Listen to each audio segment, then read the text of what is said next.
రాత్రికాల ప్రార్థన. స్తోత్రం స్తోత్రం స్తోత్రం స్తోత్రం స్తోత్రం స్తుతి. మహోన్నతుడా, సర్వోన్నతుడా, రాజా, మీకు వందనాలు స్తోత్రాలు చెల్లించుకుంటున్నాం తండ్రి. ఈ ఉదయ కాలం నుండి నన్ను మా పనిపాటల్లో తోడుగా ఉన్నారు ప్రభువా, మీకు స్తోత్రాలయ్యా. మాకు చక్కని ఆలోచన చెప్పి నన్ను మమ్మల్ని నేను ముందుకు కొనసాగించారయ్యా. మేము ఎక్కడికి వెళ్ళినానైనా ప్రతి చోట మీకు ఆపుదలు అనుగ్రహించారు. మా ప్రతి ప్రయత్నంలో నేను మీరు తోడుగా ఉన్నారు తండ్రి. మంచి ఆరోగ్యాన్ని దయచేశారయ్యా. మాకు ఆహారాన్ని సమృద్ధిగా అనుగ్రహించారు తండ్రి. మీకు లెక్కలేని వందనాలు వందనాలు వందనాలు స్తోత్రాలయ్యా.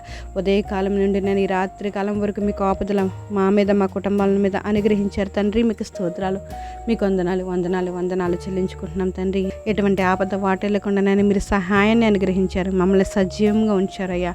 మీకు స్తోత్రాలు చెల్లించుకుంటున్నాం. ఈ రాత్రికాల సమయం మంది నేను ప్రార్థన ఏకీభవిస్తున్న ప్రతి ఒక్కరిని జ్ఞాపకం చేసుకుని మీ కాపుదల కృప, ఆరోగ్యం, ఆయుస్సు, సమాధానాన్ని అనుగ్రహించండి. బలహీనలను బలపరచండి అయ్యా తండ్రి. మీకు స్తోత్రాలు. మానసికంగా బాధపడుతున్న వారిని విడిపించండి తండ్రి. అనేకమైన వాటి కోసం నన్ను భయపడుతున్న ఇబ్బంది పడుతున్న వారిని జ్ఞాపకం చేసుకుని వారిలో ఉన్న ప్రతి భయాన్ని తొలగించి రాత్రికాల సమయం మంది ప్రతి ఒక్కరికి సుఖనిద్ర దయచేయండి అయ్యా. ఎవరైతే ఇంకో భయపడుతున్నారో, బాధపడుతున్నారో తండ్రి స్తోత్రం, నన్ను అనుమానం పడుతున్నారో వారందరినీ నేను బంధకాల నుంచి నేను విడిపించి మీ ధైర్యంతో నింపి ప్రతి ఒక్కరికి చక్కని నిద్ర అనుగ్రహిస్తారని ఉదయాన్నే లేచి నేను ప్రార్థనతో మిమ్మల్ని ఎదుర్కోవడానికి మీ కృపను మాకు అనుగ్రహిస్తారని ప్రార్థన లేఖబేస్తున్న ప్రతి ఒక్కరిని జ్ఞాపకం చేసుకుని మీ కాపుదల కృప, ఆరోగ్యం, ఆయుస్సు అందరికీ దయచేస్తారని సమస్త ఘనత, మహిమ, ప్రభావాలు మీరు పొందుకుంటారని ప్రభువుని యేసు నామములో అడిగి వేడుకుంటున్నాం మా పరమ తండ్రి. ఆమెన్.